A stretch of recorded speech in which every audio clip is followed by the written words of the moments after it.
IPL மேட்சும் அதிமுகவும் ஒண்ணுதாம்மா. அதிமுகலையும் பார்த்தீங்கன்னா டிடிவி அணி, ஓபிஎஸ் அணி,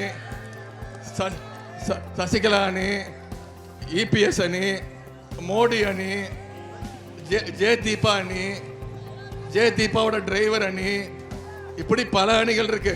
இனிமே நான் உங்ககிட்ட கேட்டுக்கிறதெல்லாம், இனிமே ஒன்றிய பிரதமர் திரு நரேந்திர மோடி அவர்களை அவர் பேரை சொல்லி கூப்பிடாதீங்க. அவர் பேர் என்ன? அவர் பேரு வெறும் 28 பைசா. மோடி நல்லா இங்க வந்து வடை சுடுவாரு, வந்து பேசும்போதெல்லாம் திருக்குறள்லாம் பேசுவாரு. ஆனா யாருக்குமே புரியாது. அவரு எய்ம்ஸ் மருத்துவமனையை கட்டி முடிக்கிற வரைக்கும் இதை நான் திருப்பி கொடுக்க போறதே இல்ல. பாசிசத்தை வீழ்த்த இந்தியாவை காக்க ஸ்டாலின் அழைக்கிறேன். கடந்த 2019ஆம் ஆண்டு நடந்த நாடாளுமன்ற தேர்தலில், 2021 சட்டமன்ற தேர்தலில், ரெண்டு தேர்தலையும் உசிலம்பட்டி பகுதி மக்கள் நம்மளை ஏமாத்திட்டீங்க. மறுபடியும் ஏமாத்துவீங்களா? மறுபடியும் ஏமாத்தினீங்கன்னா நீங்க தான் ஏமாந்து போவீங்க. அதே மாதிரி நான் இன்னைக்கு ரொம்ப நேரமா காத்துக்கிட்டு இருக்கீங்களா? இல்லையா? இப்பதான் வந்தீங்களா? நான் மாலை 4 மணிக்கு மதுரையிலேருந்து கிளம்பி ராமநாதபுரத்தில் 2 இடம், அதன் பிறகு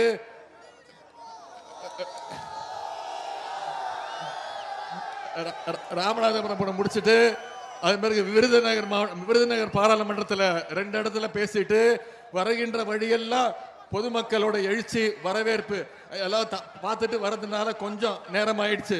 இருந்தாலும் நான் பெருமையா சொல்றேன், வருகின்ற வழிகளை இப்ப நான் பார்த்த 3 நாடாளுமன்ற தொகுதிகளிலேயே இப்போ தேனி இந்த நாடாளுமன்ற தொகுதியில தான் மிகப்பெரிய எழுச்சி, மிகப்பெரிய ஆரவாரம், மிகப்பெரிய உற்சாகம்.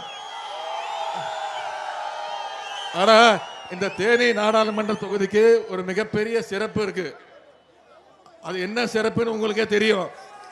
போன முறை 2019ல 39 தொகுதிக்கு 38 தொகுதி ஜெயிச்சோம், லட்சக்கணக்கான வாக்கு வித்தியாசம் ஜெயிச்சோம். ஆனா தேனி நாடாளுமன்ற தொகுதி மட்டும் நான் நம்பவே மாட்டேன். இந்த முறை அதை நீங்க சரி செய்வீங்களா? நிச்சயம் செய்வீங்களா? எந்த சின்னத்துக்கு வாக்களிக்க போறீங்க? கையை காட்டி சொல்லுங்க, எந்த சின்னத்துக்கு வாக்களிக்க போறீங்க? இன்னொரு முறை சொல்லுங்க, எந்த சின்னம்? உதயசூரியன் சின்னத்துல வாக்களிச்சு அண்ணன் தங்கம் தமிழ்ச்செல்வன் அவர்களை லட்சக்கணக்கான வாக்கு வித்தியாசத்தில் ஜெயிக்க வச்சு நீங்க நாடாளுமன்றத்துக்கு அனுப்புவீங்களா? நிச்சயம் செய்வீங்களா? 2 விஷயத்த சொல்லிடுறேன். கடந்த 10 வருஷ ஒன்றிய பாஜக அரசு தமிழ்நாட்டுக்கு என்ன பண்ணுச்சுன்னு மட்டும் யோசிச்சு பாருங்க. நம்மளுடைய மொழி உரிமை, வரி, நிதி உரிமை அனைத்தையும் புடுங்கச்சு ஒன்றிய பாஜக அரசு. திரு மோடி அவர்கள் கடந்த 10 வருஷத்துல எத்தனை வாட்டி தமிழ்நாட்டுக்கு வந்திருப்பாரு? 2014ஆம் ஆண்டு வந்தாரு, மதுரைக்கு வந்தாரு, திருமங்கலத்துக்கு வந்து எய்ம்ஸ் மருத்துவமனைக்கு அடிக்கல் நாட்டினாரு. ஞாபகம் இருக்கா? கையில வச்சிருக்கேன், இன்னும் வச்சிருக்கேன். அவரு எய்ம்ஸ் மருத்துவமனையை கட்டி முடிக்கிற வரைக்கும் இதை நான் திருப்பி கொடுக்க போறதே இல்ல. 2014 அடிக்கல் நாட்டிட்டு போனாரு, ஒன்னே அதை புடுங்கிட்டு வந்துட்டேன். இப்போ திருப்பி 2019லயும் வந்து எய்ம்ஸை கட்டி முடிச்சுட்டேன்ட்டாரு. ஒண்ணுமே இல்ல, வெறும் காம்பவுண்ட் வால் தான் இருக்கு. அது மட்டும் இல்ல, நம்மளுடைய என்இபி மொழி உரிமை, என்இபின்னு ஒண்ணு கொண்டு வராங்கம்மா, நேஷனல் எஜுகேஷன் பாலிசி, புதிய கல்வி கொள்கை. இந்த புதிய கல்வி கொள்கை மூலமா நம்ம வீட்டு பசங்கள்லாம் 10ஆம் வகுப்பு தேர்வு எழுதுறாங்க, போர்டு எக்ஸாம் எழுதுறாங்க, கரெக்டா? அதன் மூலமா 11ஆம் வகுப்புக்கு தேர்வாவாங்க.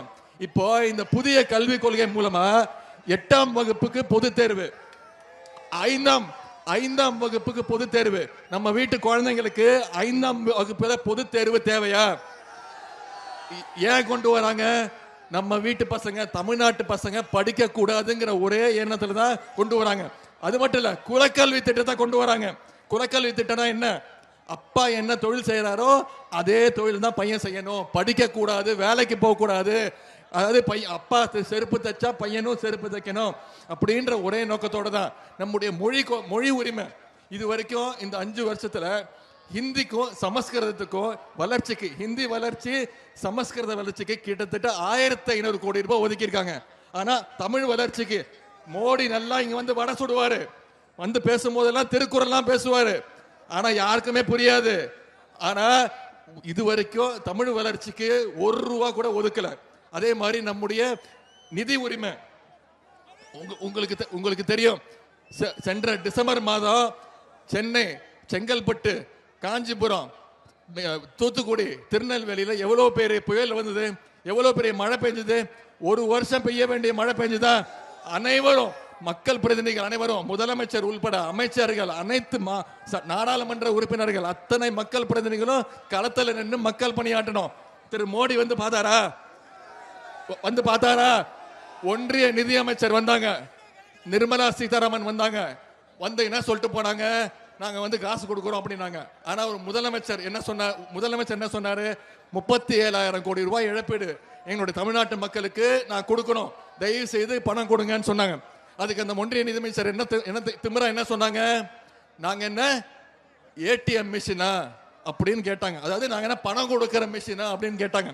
அதுக்கு நான் என்ன சொன்னேன், அம்மா நீங்க பணம் கொடுக்கிற மிஷின் கிடையாது, நீங்க ஏடிஎம் மிஷின் கிடையாது, நாங்க ஒன்னும் உங்க அப்பா வீட்டு காசை கேட்கல. எங்க தமிழ்நாட்டு மக்கள் நீங்க நாம கட்டியிருக்கக்கூடிய வரி பணத்தை தான் நான் கேட்கிறோம் அப்படின்னு சொன்னேன். அதுக்கு அந்த அம்மாவுக்கு கோவம் வந்து டெல்லியில ஒரு பிரஸ் மீட்டை வச்சு எனக்கு ஒரு 1/2 மணி நேரம் பாடம் நடத்தினாங்க. அடுத்த நாளே என்ன சொன்னேன், நான் மன்னிச்சிருங்கம்மா, நான் மரியாதை குறைவா பேசியிருந்தா மன்னிச்சிருங்க, நான் ஒன்றும் உங்களை மரியாதை குறைவா பேசணும்னு நினைக்கல, தயவு செய்து உங்க மதிப்புக்குரிய, உங்க மாண்புக்குரிய, உங்க அப்பாவுடைய மரியாதைக்குரிய காசை தான் கேட்கிறோம், எங்களுடைய மக்களுடைய வரி பணத்தை தான் கொடுங்க. ஆனா நம்முடைய தலைவர் இது வரைக்கும் பாதிக்கப்பட்ட ஒவ்வொரு குடும்பத்திற்கும் 6,000 ரூபாய் கொடுத்திருக்கிறார். ஆனா இதுல ஒன்றிய அரசு இது வரைக்கும் 1 ரூபா கூட கொடுக்கல, 1 பைசா கூட கொடுக்கல. இன்னொன்னு தெரிஞ்சுக்கோங்கம்மா, நாம இந்த கடைசி 5 வருஷத்துல தமிழ்நாட்டு மக்கள் இது வரைக்கும் ஒன்றிய அரசுக்கு 6.5 லட்சம் கோடி ரூபாய் வரி கட்டியிருக்கோம். 5 வருஷத்துல 6.5 லட்சம் கோடி வரி கட்டியிருக்கோம். ஆனா ஒன்றிய அரசு நமக்கு தமிழ்நாட்டுக்கு எவ்வளவு தெரியுமா திருப்பி கொடுத்திருக்கிறாங்க, வெறும் 1.5 லட்சம் கோடி. ஆனா பாரதிய ஜனதா கட்சி ஆளுகின்ற அனைத்து மாநிலங்களுக்கும் கேட்காமையே தூக்கி அதிகமா கொடுத்திருக்கிறாங்க. அது மட்டும் இல்ல, நாம கட்டுகின்ற 1 ரூபாய்க்கு நமக்கு திருப்பி எவ்வளவு தெரியுமா தர்றாங்க, வெறும் 28 பைசா. இனிமே நான் உங்ககிட்ட கேட்டுக்கிறதெல்லாம், இனிமே ஒன்றிய பிரதமர் திரு நரேந்திர மோடி அவர்களை அவர் பேரை சொல்லி கூப்பிடாதீங்க. அவர் பேர் என்ன, அவர் பேரு வெறும் 28 பைசா. இத நீங்க மக்கள்கிட்ட கொண்டு போய் சேர்க்கணும். அதே மாதிரி தான் கல்வி உரிமை, நீட் தேர்வை கொண்டு வந்தாங்க. இந்தியா முழுக்க நீட் தேர்வு வந்துருச்சு, ஆனா தமிழ்நாட்டுக்குள்ள நீட் தேர்வு நம்ம விடவே இல்லை.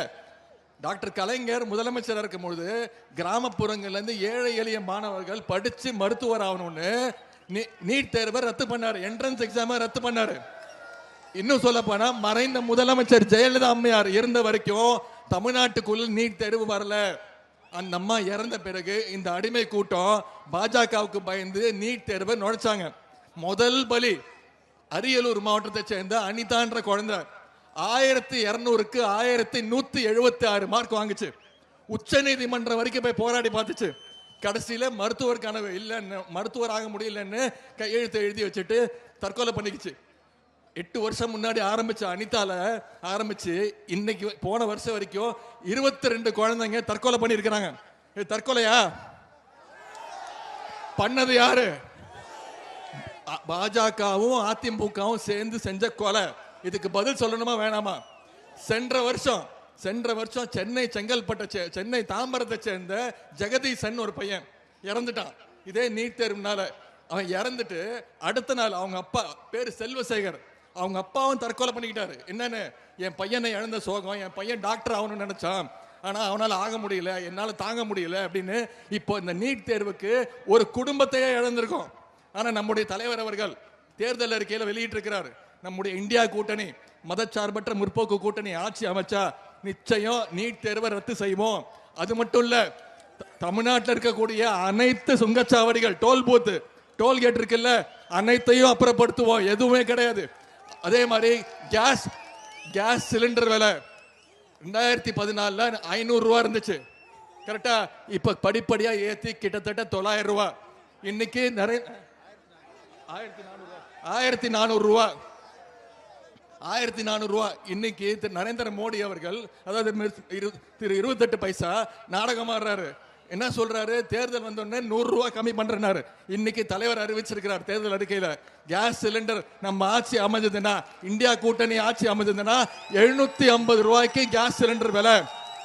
அதே மாதிரி பெட்ரோல் விலை லிட்டருக்கு 75 ரூபாய்க்கு கொடுப்பேன்னு தலைவர் அறிவிச்சிருக்கிறார். டீசல் விலை லிட்டருக்கு 65 ரூபாய்க்கு கொடுப்பேன்னு சொல்லியிருக்கிறார். தலைவர் சொன்னா செய்வார, நம்பிக்கை இருக்கா இல்லையா? முத்தமிழக டாக்டர் கலைஞர் அவர்கள் எப்பவுமே சொல்லுவார், தேர்தல் அறிக்கையில் சொல்லுவார், சொல்வதை செய்வோம் செய்வதைத்தான் சொல்வோம்னு செஞ்சு காட்டின தலைவர் டாக்டர் கலைஞர் அவர்கள். அவர் வழியில வந்த நம்முடைய தலைவர் செய்வாரா மாட்டாரா? அதற்கு இன்னொரு எடுத்துக்காட்டு, நம்முடைய தேர்தல் அறிக்கை 2021 ஆட்சிக்கு வந்தோம். ஆட்சிக்கு வரும்போது என்ன நிலைமைன்னு உங்களுக்கு தெரியும். கோவிட் பெருந்தொற்று, 6 மாசம் எல்லாரும் வீட்டுல அடைஞ்சு கிடந்தோம். மோடி என்ன பண்ணாரு?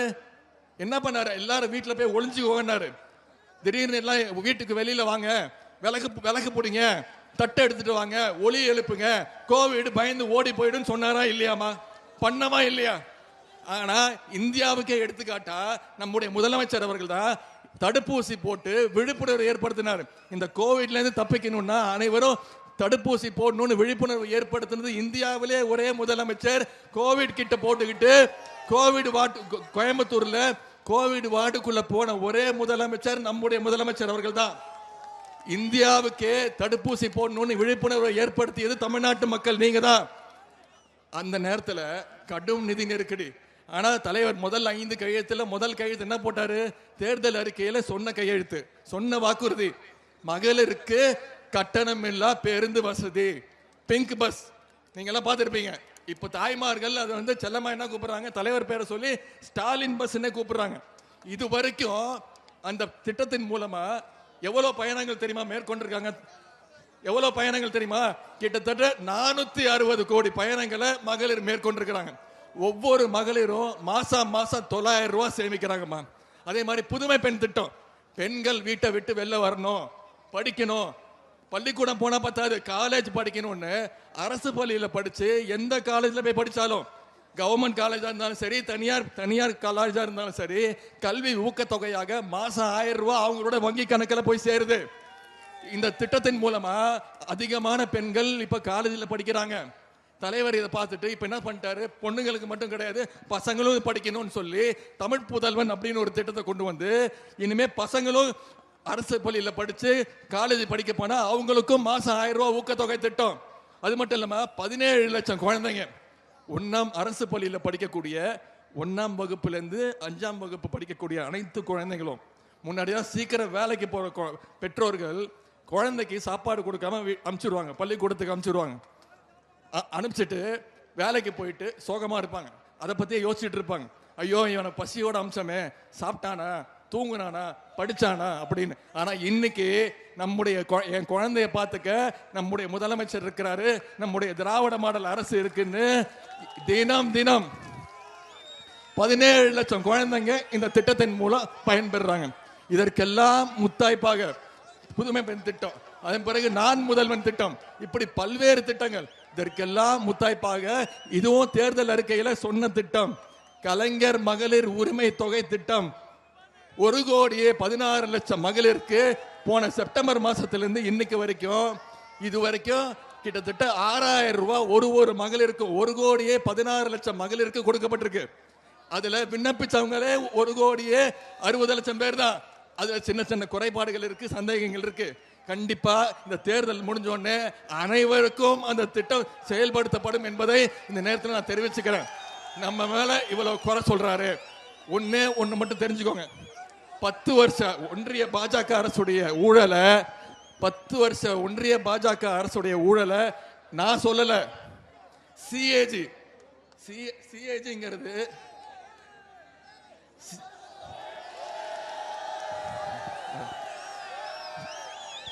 10 வருஷ ஒன்றிய பாஜக அரசுடைய ஊழலை நான் சொல்லல, திமுக சொல்லல. சிஏஜிங்கிறது controller audit general of India. அவங்களுடைய வேலையே தணிக்கை குழுனா என்ன? ஒன்றிய அரசு மாநில அரசு செய்கின்ற வேலைகளையும் காட்டுகின்ற செலவு கணக்கையும் சரி பார்க்கிறது. இவ்வளவு செலவு கணக்கு காட்டிருக்கே, இந்த வேலையை நீ பண்ணிருக்கியா அப்படிங்கிறத பாக்குறது தான் controller audit general of India. அவங்க 6 மாசத்துக்கு ஒரு அறிக்கை விடுவாங்க. அந்த அறிக்கையில என்ன சொல்லியிருக்காங்கன்னா, சென்ற 10 வருஷத்துல 7.5 லட்சம் கோடி ரூபாய் ஒன்றிய அரசு செலவு செஞ்சிருக்கக்கூடிய 7.5 லட்சம் கோடி ரூபாய்க்கு கணக்கு கிடையாது. 7.5 லட்சம் கோடி ரூபாய் எங்க போச்சுன்னே தெரியல. 1 கிலோமீட்டர் ரோடு போடுவதற்கு ஒன்றிய பாஜக அரசு எவ்வளவு தெரியுமா செலவு கணக்கு காட்டியிருக்காங்க? 1 கிலோமீட்டர் ரோடுக்கு 250 கோடி ரூபாய். 1 கிலோமீட்டர் ரோடுக்கு 250 கோடி ரூபாய். அது மட்டும் இல்ல, ஆயுஷ்மான் பாரத் அப்படின்னு ஒரு திட்டம், இறந்து போன 88,000 பேருக்கு மெடிக்கல் இன்சூரன்ஸ் மருத்துவ காப்பீடு திட்டம் ஒரே நம்பர்ல இருந்து போயிருக்கு. அது மட்டும் இல்லாம பிஎம் கேர்ஸ் ஃபண்ட் அப்படின்னு இருக்குமா.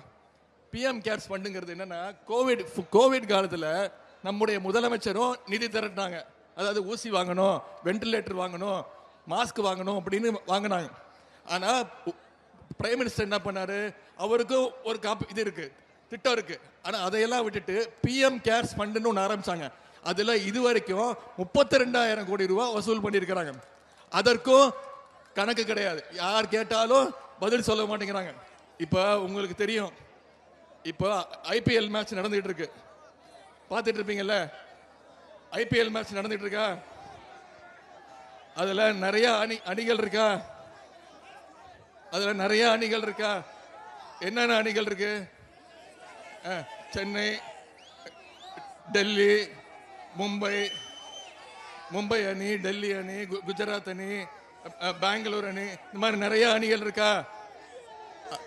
ஐபிஎல் மேட்சும் அதிமுகவும் ஒண்ணுதாமா. அதிமுகலையும் பாத்தீங்கன்னா டிடிவி அணி, ஓபிஎஸ் அணி, சசிகலா அணி, இபிஎஸ் அணி, மோடி அணி, ஜே தீபா அணி, ஜே தீபாவோட டிரைவர் அணி, இப்படி பல அணிகள் இருக்கு. இவங்க எல்லாம் இந்தியாவில் ஒரே டீம்ல தான் விளையாடுவாங்க. ஐபிஎலுக்கு மட்டும் காசு வாங்கிட்டு விளையாடுவாங்க. அதைத்தான் இப்ப பண்ணிக்கிட்டு இருக்காங்க. இதுக்கெல்லாம் நீங்க பதில் சொல்ல வேண்டிய நேரம். நான் இன்னைக்கு வந்திருக்கேன், உங்களோட பேசி இருக்கிறேன், நீங்களும் கேட்டிருக்கிறீங்க. கேட்டுட்டு கலைஞ்சு போயிடக்கூடாது.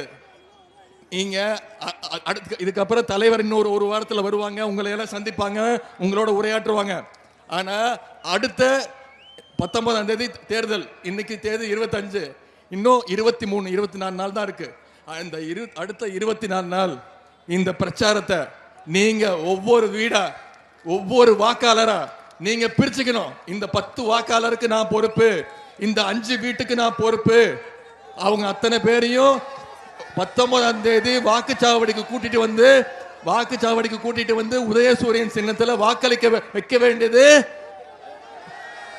செய்வீங்களா? அண்ணன் தங்க தமிழ்ச்செல்வன் அவர்களே, எத்தனை வாக்கு வித்தியாசத்தில் ஜெயிக்க வைப்பீங்க?